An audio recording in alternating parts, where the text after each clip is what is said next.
Memasuki berita pertama, pemirsa, satu perangkat etle kini sudah terpasang di kawasan Simpang Priuk Lubuk Linggau. Namun untuk penerapannya baru akan dilakukan bulan depan menunggu hibah dari Pemkot Lubuk Linggau.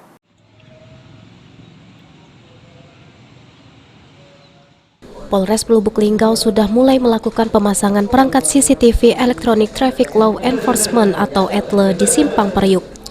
Meski perangkat ETLE sudah terpasang, namun untuk e-tilang belum diterapkan karena masih mengukur kapasitas pemakai jalan di sekitaran lokasi tersebut.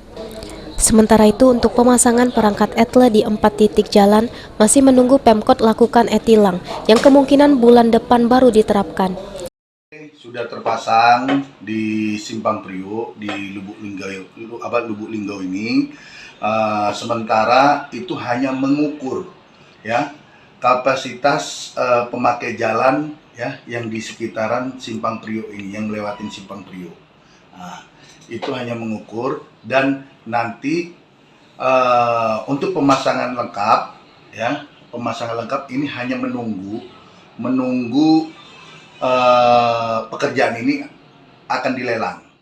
Dengan pemasangan ETLE 2, masyarakat tidak perlu khawatir asalkan dokumen kendaraan lengkap seperti SIM dan STNK, lalu gunakan helm serta mematuhi aturan lalu lintas. Trihajariah, PAL TV.